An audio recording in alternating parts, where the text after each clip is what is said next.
Welcome to The Voice of Business. This is a program sponsored by the Greater Beverly Chamber of Commerce, and we put together shows that are relevant to different businesses around the area, and we interview people of interest. I'm John King. I'm the Headway Strategies President. I am your host today, and we'll be moving on through our program. The purpose of The Voice of Business is to bring you information about different business issues, challenges, along with chamber-sponsored programs and related events in our area. Today I have a young man, a very accomplished young man, who has a business he calls Beantown Blankets. And he's got a program here which we're going to talk about and understand how he got to where he got to in his program. And his name is Maxwell Perry. Maxwell, welcome. And he has a very unusual title. He's titled the Chief Giving Officer for Beantown Blankets. So, Maxwell, let's just talk a little bit about how did you get the idea for Beantown Blankets and what it represents? Yeah. So I'm currently a junior at Babson College.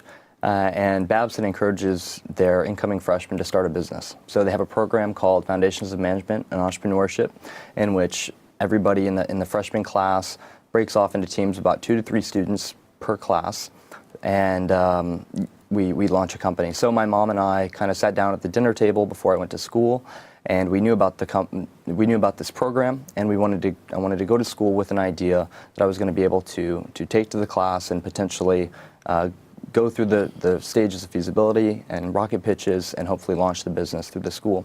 So my mom's always had a passion for helping the homeless, and anytime we've kind of gone out into the city, she's always wanted to talk with them and kind of hear their story, and overall just let someone know, let them know that there's someone that cares about them and understands what they're going through. So, and she's also always loved blankets. Blankets to her meant comfort and warmth and security. And as we were thinking about business ideas, we had heard a lot about one-for-one companies like Tom's Shoes, and there are several that have found ways to sell products to consumers that also give back in some way. And we knew that Babson really encouraged entrepreneurs to start businesses that gave back and had a social mission. So as we kind of thought through it, we wanted to give blankets that were waterproof on one side and fleece on the other. Because what I was unaware of is that after a certain time of the night, shelters close their doors. They have curfew hours. So if they don't make it in by, say, 7 or 8 o'clock at night, they are either going to have to find another place to stay, or they're going to have to spend the night outside, and they can be exposed to rain and snow and the elements. So having a blanket with a waterproof side kind of allowed them protection from the elements. And we give them the same blanket that we sell to our customers. So we wanted to give them something more as a gift than just as a mass donation, something with a design, something that was brand new, and treat it more as a gift than a donation. So I took that idea to Babson, and So you get some other team members in your class to agree to it, and you got approval from the professor, and you went ahead and completed your class. Mm-hmm. And then, as I understand the timing of it, you decided that summer that you were going to take it a much bigger step with it. Yeah. So at Babson, we launched in May. We went up through the end of July. And then by the end of the course, I felt like it hadn't quite reached its full potential. I knew we could have helped more people and kind of expanded. And so, by mid-August, I decided that I wanted to reacquire it from the school. And I kind of talked with the faculty and was able to obtain the rights to the business. And so what did you have to do that? It was really just having conversation with some of the administration, and there had been people at Babson that have done that before in the past that I found out about. So the process was pretty simple, and they really encourage you. If you see potential with the business that you start in that class, they encourage you to buy it back, and so they were very easy to work with and encouraged me throughout the process to do it. So how did you come upon the title, Chief Giving Officer? Yeah, so I think, the mission of the business is to really give back to those in need. That's, our mission is to sell products that have a social mission. And for every product, whether it's the hats, whether it's the blankets, is to sell something, but also be able to donate. So, for the most part, the title Chief Giving Officer is there to set a reminder to myself and to those who hear the name about what we do and about the mission of Beantown Blankets. Good. Well, what has your success been to date? You've started out, what, 18 months ago? Does that make sense? Yeah, so under my ownership, it's been about a year and a half now. So, we really measure the success in the number that we've donated. So today we've donated around 4,000 blankets to the homeless of Boston, Atlanta, which I'll get into more as well. So working to expand geographically. But, and also, we've now grown from more selling online to working with more in the promotional product space, selling to companies and selling a lot of B2B. So. Okay, so is that a direction you want to head in with the more the promotional product, as you would describe yourself, as opposed to just a charity organization? Yeah. I think that it's very seasonal when we sell online to customers. So trying to make the business less seasonal, more year-round, working with companies and clients that can place large orders allows us to not only be able to donate more blankets, but really keep us in business year-round. Okay. And yeah.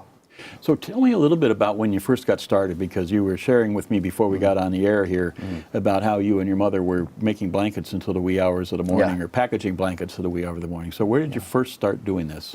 Yeah, so we first started, after I reacquired it, the basement of my house was our headquarters for a while. And it was really just ordering from our supplier, doing all the packaging and processing in the basement, and shipping everything out of the house. So it was very home-based.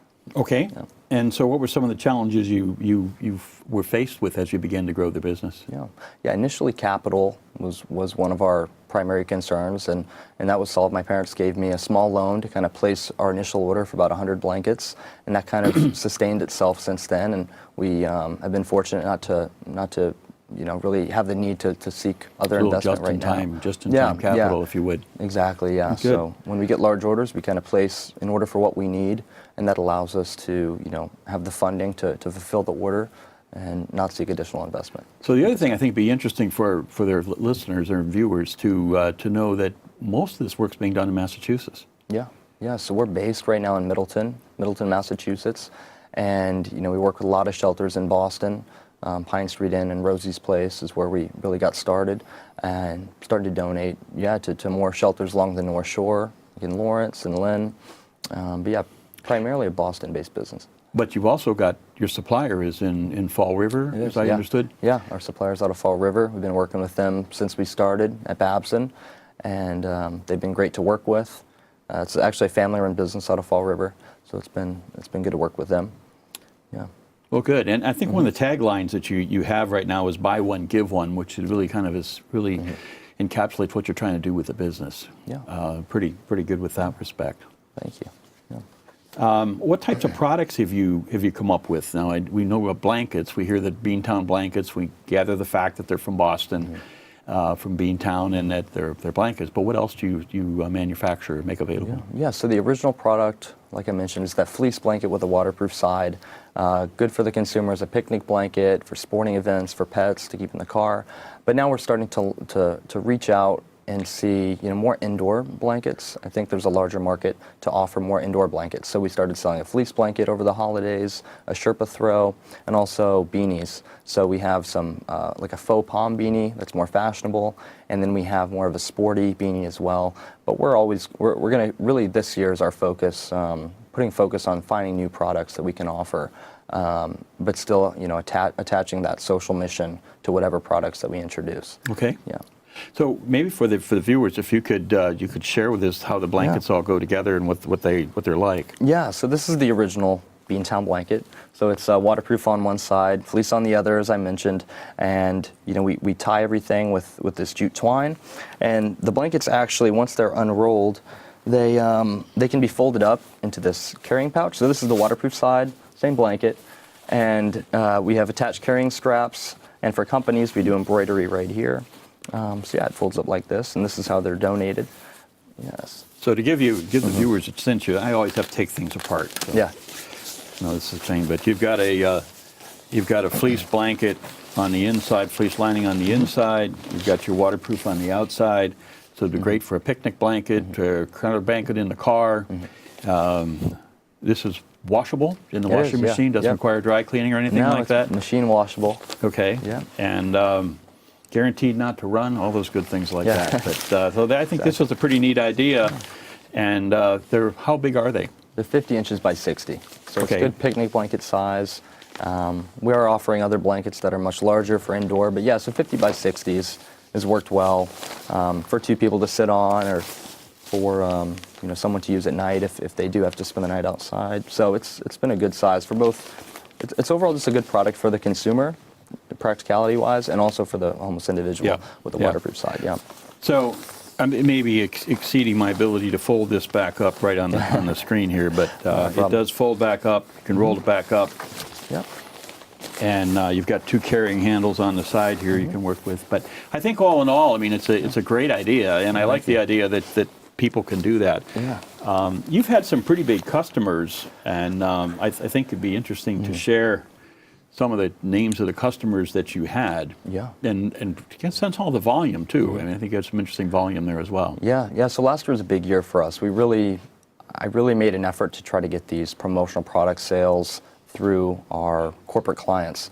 So we've worked with companies like Yahoo, Reebok, Delta Airlines, American Airlines, Subaru, Comcast.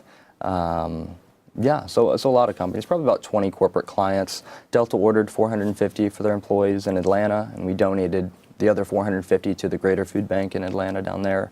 And their employees were actually, they created a volunteer opportunity for their employees to go out and hand out blankets at the shelter, Yep. which was great. And Car Gurus ordered 600 right in Boston, so we donated 600 to a couple shelters down in Boston. So so we've worked with some big companies, and they're willing to get behind something with the social aspect. Right. I think that's what right. it comes down to. Yeah. Well, tell me about the customization that you do, and I know that's with So Forth in the Middleton. Yeah.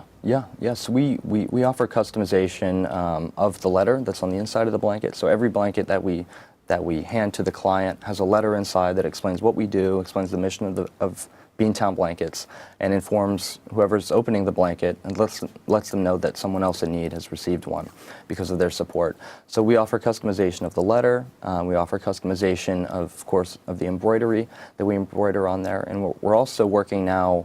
We're allowing them to donate to specific shelters. If they have a specific shelter in their area that they want to donate to, we're allowing them to do that as well. But Okay. Yeah. So in the embroidery, though, you don't Yep. embroider to the people that are getting them in the homeless shelter. You embroider them to the customer that bought them. Yeah. So you get your logo on it or whatever message you want to put on it. So Yeah. that's pretty neat. Pretty neat concept. Everybody kind of wins on that, I think. And then talk a little bit about your seasonality. You mentioned that earlier, and just make clear of where is your seasonality. Yeah. So from a B2C perspective, selling to consumers online, it was an issue throughout. Last year after the holidays, during the spring and summer of 2017, trying to make sure that we were still able to stay in business, because we noticed a dramatic decrease in clients after the holidays, after holiday orders. So January and February last year were very slow for us, and so in order to make the business less seasonal, that's when we started to reach out to companies.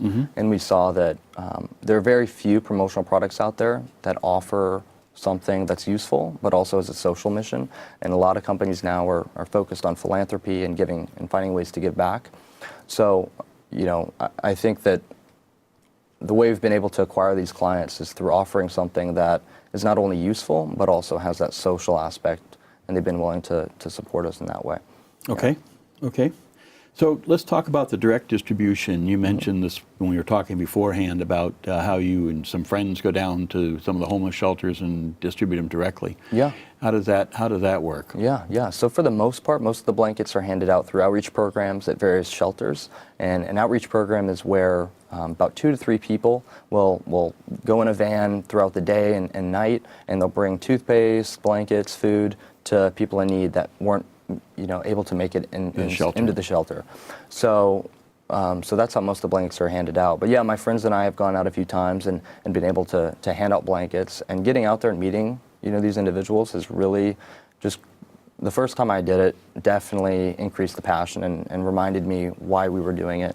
And it was very just rewarding to go out and do that. Okay. Yeah. Very good. Yeah. Well, and the other story you were telling me before we got on the air here was that given that cold snap that we had back Yeah. in December and January, you guys did some pretty interesting things with a shelter in Lawrence. Yeah. So the psychological shelter in Lawrence, there was a huge cold spell, like you mentioned a couple weeks ago, and they needed blankets. So we were able to get 100 blankets to them the same day, and they managed. I think they put some in the ambulances to take out to people. They gave out some at the shelter, and so that was. You're filling a great need. I mean, I think that's very, very commendable on your part for what you're trying to do. So, talk about taking the concept outside Massachusetts. Now, as you said, you really focus in Boston. I mean, Delta's a client. Yeah. Obviously not around here, but the idea that you are focusing out predominantly in Boston right now. What are you thinking about doing going forward? Yeah, well, what we found looking at the numbers is that Boston, there's about 6,000 to 7,000 homeless individuals on any particular day, whereas New York, there may be 60 or 70,000. So we see a lot of need outside of Boston to help as well. So we're trying to find ways where we can donate to these other cities across the United States. And I think the best way to do that right now is to work with these clients that are based in New York and based in Atlanta. Clients. Yeah, and allow them the opportunity to donate to a shelter near them. So I think that's probably the best way to expand our geographic reach, work with clients across the U.S. and donate to shelters across the U.S. Okay. You had several articles written about you. Why don't you share with the group where those were written and who wrote them? Yeah, so we've had a few articles, one in Boston Magazine, North Shore Magazine, the Andover's Magazine. I was on the cover of that back in November, which was great. And Babson Magazine and St. John's Prep did an article on us as well. So we were very fortunate for those, and that's probably been the best way for us to get in front of people and drive traffic to the website, and get our story out there for people to hear about what we do. Excellent, excellent. Well, Boston Magazine, not bad to be on the cover of. Yeah. So that was pretty good. So let's give some takeaways for the listeners today. And first off, that the opportunity here is buy one, get one. It's not a give one, rather. I was going to say buy one, get one free, but that's not quite how it works. But it's buy one, give one. And it's a win-win for consumers, for corporate organizations who want to do some philanthropy and social responsibility. It gets a unique gift if you can. Buy some, get them embroidered, found by our friends and so forth, to be able to give them to families who may want to give them out as a gift, or corporate who want to give them out as a gift as well. And it's a feel-good donation. It knows that it's going to somebody to help somebody. And it's some immediate benefit to the recipient. And then I think probably more importantly with what we're going through here is we've got a young man who's now a junior at Babson, and I think that trying to figure out when you sleep, given that you have a full load of school, you've got your blanket business going on, and how do you manage all that? Yeah, well, I can definitely talk about, we recently partnered up with So Forth Embroidery out of Middleton. So my partner Dan has really now assisted in the operational side of things, which was, my biggest challenge after we got the initial funding. The biggest challenge was definitely the fulfillment and getting out all the orders on time and the quality check and getting things packaged and shipped out. So that was by far our biggest challenge. And leading up to the holidays of last year, my mom and I were really at our max capacity. And I knew that if we wanted to grow, we'd have to find someone that we could partner with that has the capacity and the capability to do this. And so, me and Dan have been working together for about a year. He'd done a lot of my embroidery with clients. And so, we were able to hire a couple part-time employees that we're able to fulfill our orders and package things and ship things out. And so that's allowed me now to be able to go back to school this semester, because I took off last semester as it was very busy with holiday orders. So that's allowed me to go back to school and to put my focus on that, and freed up time to focus on things like the marketing and like the philanthropic aspect of the business. And my mom very much appreciates that as well, that no more blankets to roll. Are you still running out of the basement? No. Now we have an office in Middleton, which has been nice as well. We got all the furniture's back arranged in the basement. My mom can actually enjoy it now, which is good. So, yeah. Well, very good. I just think it's a great accomplishment. I really want to congratulate you on the accomplishment of getting to where you got to, and I suspect this is going to be a longer-term effort for you. You're going to continue to do this after you get out of school. Yeah, so I think the vision for the company, at some point, what we'd love to do is more than just donate blankets. We'd love to find ways to give back and actually find ways to hire homeless individuals in some way and give them proper job training and putting them in a work environment where they can learn a particular task and really help them get back on their feet in some way. So I'd love, if we can find ways to not only donate products, but actually hire them and give them job training and put them in a good environment that really encourages them to just get back on their feet, then that'd be great if we could do that as well. Okay, well, excellent. Well, I want to also talk about Keep It Local. That's a program we have here in Beverly through the Chamber of Commerce, and we represent the Greater Beverly Chamber of Commerce represents Beverly, Hamilton, Wenham, and Danvers. Mm-hmm. So the point being is that we try to keep our business purchases local if we can, which we have a program we call a Keep a Local hashtag, and just reminding everybody to consider that when you're going out to make a purchase for your home or for your family or what have you.